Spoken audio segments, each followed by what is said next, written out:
Hello, good morning and welcome. It's Monday, March the 30th. US troops continue to amass in the Middle East ahead of a potential ground invasion of territory belonging to Iran. What does that mean for the UK? My name is Anne McElvoy of Politico. And I'm Sam Coates of Sky News. The conflict in the Middle East has now entered its fifth week, with Israel striking Tehran a day after Yemen-based Houthi militants entered the war. Meanwhile, a cabinet minister has given their strongest hint yet that increased prices at the pumps might mean cancelling the September 5p increase in fuel duty, saying we will take a view on that closer to the time. Some 3,500 additional US troops arrived in the Middle East, the Washington Post reporting over the weekend that some inside the US administration expect troops to be on the ground potentially for months. And here, even the Conservative leader, Kemi Badenoch, who initially backed the US assault, made clear yesterday she would not want British troops to do the same or be alongside, saying it would put UK forces in a hell of a lot of danger. Meanwhile, the economic big picture is that the Straits of Hormuz's closure continues to bite and hit global trade with real-life consequences all over the world. And I'm very struck by the different responses in different countries. Let's go through some of them. Pakistan, which managed to get some boats to the Straits of Hormuz, has nevertheless told cricket fans to watch games from home to preserve fuel, according to Bloomberg. They're also reporting that there are shortages in Thailand, while hundreds of gas stations, petrol stations in Australia have reported fuel shortfalls, and aircraft carriers have cancelled flights from Vietnam to New Zealand. A handful of Asian nations, including China, the world's biggest crude oil importer, are curbing their own exports. South Korea has announced a 5-month restriction on the export of naphtha, a fuel that helps make petrochemicals and gasoline. So that is the bleak backdrop to the way that the knock-on effects of this across a number of industries affect the position here in the UK and are likely to do so even more if this intensifies. Because ministers just haven't really wanted to front up or talk about all of this in public. But today, this is precisely the subject that Keir Starmer is going to be focusing on in Downing Street. The PM will be hosting a roundtable bringing together senior leaders from energy, shipping and the financial and insurance sectors, along with senior government officials and representatives from the UK's military to discuss the conflict in Iran and the impact of the closure of the Straits of Hormuz and obviously driving up all the costs across the globe. It's arguably the biggest bit of government engagement with business so far since the start of this crisis. The names of the firms are a roll call of the biggest companies operating in the UK, including the bosses of Shell, BP, Centrica, Equinor, Shipping with Maersk and HSBC. Goldman's and Lloyd's of London. And it's interesting, they've given this detail. It's a roundtable that will include an operational update from the Commander of Maritime Operations, responsible for directing and coordinating UK naval and Royal Marine operations globally. He will set out the maritime security picture in the Strait of Hormuz and the wider Middle East, and the direct that is having on shipping and the freedom of navigation there. I'm really interested to know how much of that briefing done in private the government's prepared to replicate in public and tell us in the media and the public more generally. The subject of disruption and shortages is something this podcast has been covering closely and will continue to cover. And we were just mentioning the keep calm and carry on headline message of ministers, even as other countries have to respond in their different ways. And we basically saw that once again yesterday with the Sunday shows and Bridget Phillipson. And that was when you saw her again say, don't change your behaviour. But this time, and I thought this was quite interesting, starting to transfer responsibility for the advice to motoring bodies, just as we have got the cost of petrol climbing above 150p a litre, an increase of more than 17p since the Iran war started at the end of February. While I was driving through London yesterday, it was diesel was topping 180p a litre, so it's really quite dramatically up. Bridget Phillipson telling Sunday Morning with Trevor Phillips on Sky that the public should listen to trade bodies, as you say, Sam, like the RAC. They've been clear, she said, if you go to the pump, just fill up as normal, continue as you are.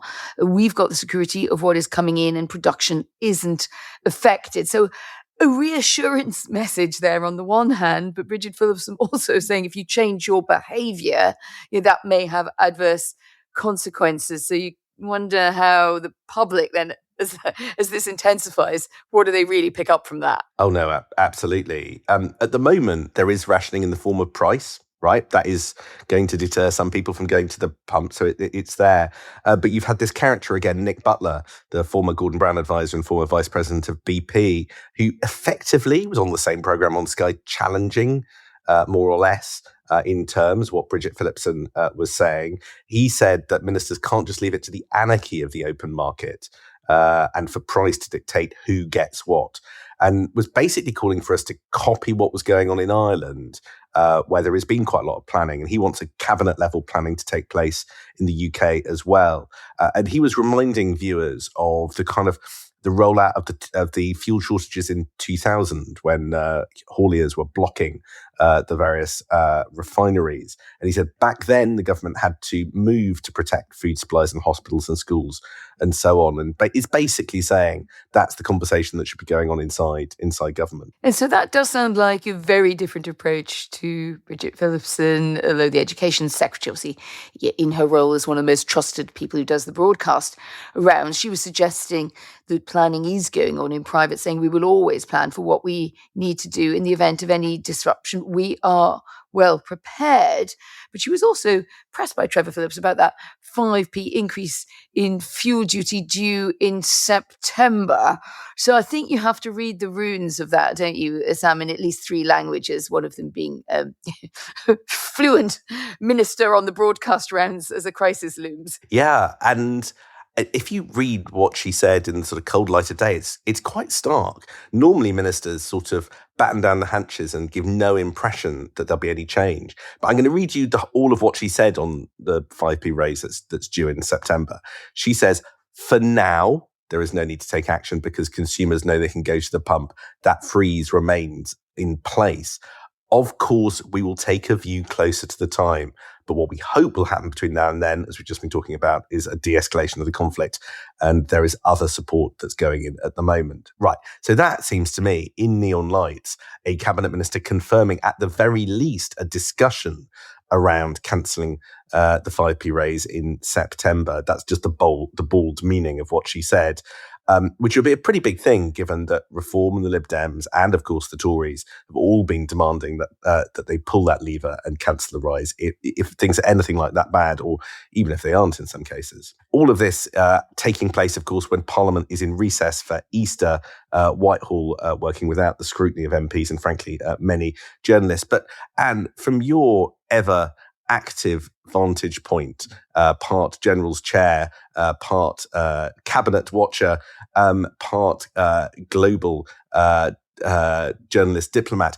Can you just give us the sort of upsum of where we are and what we need to know? Because it just feels like endless escalation to goodness knows what ends. Yeah, the view from this armchair general, I mean, pulling it together, and obviously this is changing very, very fast, Sam, as we know, but the Iran-backed Houthis in Yemen joined the war over the weekend, 2 attacks on southern Israel, and making clear that they intend to continue unless things change and Donald Trump backs off, and that doesn't look like he is going to do so. So otherwise, we appear to be looking at an attempt to open up the Hormuz Strait by force, led by the US, and a source familiar with the planning telling CNN that a significant number of troops would be needed to take the island, a large number of paratroopers from the 82nd Airborne Division, so the crack troops, 5,000 Marines headed towards the Gulf, traveling on or with the USS Tripoli, a major assault ship. Now, in fairness, this is obviously a bit of a show and tell. You don't need to even get round to using them, but when the Marines are on the way, that sends a very clear message. The question is why, and it would appear to be that this attempt to get hold of Cargill and that Iranian asset, which is so vital to freeing up the Strait of Hormuz. However, even a senior recent commander of Israel's Shayat 13 Naval Commando Unit is telling the Times of Israel, pretty friendly outlet on the whole, that such an amphibious assault on a defended shore would be one of the most demanding operations he could imagine in modern warfare. It's not absolutely clear to me at least at the moment, that Israel is convinced by the prospect of this operation either. But that can change. So what does it mean for us back at home? Well, contingency plans underway to bring home Britons in Lebanon, around 4,000 of those, and a couple of thousand more in Jordan. The difficulty, it seems to me, that it presents for the UK is that we have agreed to help the US ramp up the war using air bases in Chagos and in Britain in terms of what we call defensive activity to protect our assets in the Gulf. But it's quite hard, Sam, I think, to make that distinction if this moves more towards all-out war. And Iran, I noticed, just picking up from various outlets and certainly looking across a lot of Politico from different places, Iran not making a lot of distinction here. They're talking about setting US troops on fire and punishing their regional partners forever. I would imagine we are generously included in that offer. I have to say, the notion that American ground troops could be the solution in either parts of Iran or specifically around the Straits of Hormuz feels very, very challenging. It's not entirely clear to me that anything like the scale of military planning for an operation like that has been done over an extended period of time. And given the sense that this entire conflict was, saw the US go in at least partially blind with some of the consequences not gamed out, the idea that you inject ground troops into the operation and sort of cross your fingers and hope it's all okay. Well, that will sound deeply worrying. There is now cross-party consensus from the main parties that we do not want to be involved in that. I actually thought Kemi Badenoch coming out against ground troops, British ground troops being involved, is actually quite significant. We have found her line. And clearly, and I think that's significant. That's significant in UK politics. We have found the sort of extent to which the opposition parties will go, but that line now there's been a line in the sand. It's hard to find hawks on this one, but just let me reflect a bit of the more hawkish end of the thinking on Karg Island. It's a sort of outcrop of coral. It just happens to be strategically very important there because it's it's really what you might choose to try if you're playing this as a now rather real board game of Risk, get hold of in order to regain control of Hormuz. At least that's one fairly solid strategic theory. There are those who study these things and who say, actually, it would not be impossible with this group of these numbers of Americans and the extraordinary firepower and knowledge that they have and targeting knowledge they have, courtesy of Israel, actually to do it. It's not really that it's impossible. I think we sometimes get a little bit in the British debate about boots on the ground. We're trying to imagine it as if it's like a Second World War film in which everybody has to literally just get off a boat and march across. Or the Falklands, exactly. But warfare has changed since then. This is amphibious, for instance. You're trying to get from sea to land. The difficult part of it, I was just speaking with a friend, a former general, yesterday. I was called when I want to know about these things. He said, I should imagine we could probably America. Let me rephrase that because that's really misleading. My old contact, who's a general, who actually was alongside in the Falklands, said it's not that impossible for the Americans to do it. He said the difficulty is getting onto it. And that's where they would draw this firepower and drone activity, which could be very, very costly in human life and assets from Iran. I only say it to put a bit of view. It's not any fool knows that you couldn't take this if it was absolutely what you thought you needed to do to open the Strait of Hormuz. It's how you're going to get there. And as you point out, the fact that your allies are not keen on the whole thing anyway. They're not sitting down saying, are you sure about this and that and the other? They're saying, we just don't want to be anywhere near. If you want to give it a go, knock yourselves out. Okay, shall we segue inelegantly into something that's far more familiar territory for us, which is the local elections, which are coming soon? Yes, Keir Starmer will be in the West Midlands alongside, interestingly, Deputy Leader of the party, Lucy Powell. Clearly an olive branch there from the PN after that very bruising Labour Party campaign. She said a lot about his leadership style and the culture of Labour. Some of that does seem to have come home to roost in the last weeks as well. But I think they're very keen to appear shoulder to shoulder. He's made that offer and she seems pretty keen to take it up. So the pair of them will be launching Labour's local election campaign at an event there. So we get the first taste of how Labour are going to basically make an argument to the country that their councillors should be the one that you elect on in early May. I was told, interestingly, Anne, that this campaign document, the sort of skeleton argument, was signed off very, very late. There was quite a lot of disagreement about how they should prosecute the Labour case, but we will get it. We will get it in the West Midlands later today.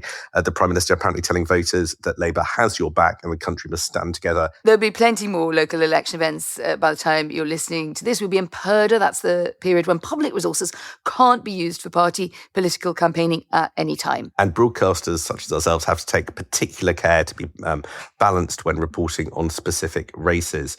However, there's lots of scope to talk about what it all means from a national level. And with that in mind, to flag that next Monday, Easter Monday, when you'll have just had enough of the chocolate eggs in the family, we will have a special edition of Politics at Sam and Anne's with the University of Manchester elections analyst, the peerless Rob Ford. He'll be running us through the races ahead in Scotland, in Wales, in English councils, in London, and various benchmarks and what he's looking for. And he's also got a bit of a pub quiz for us.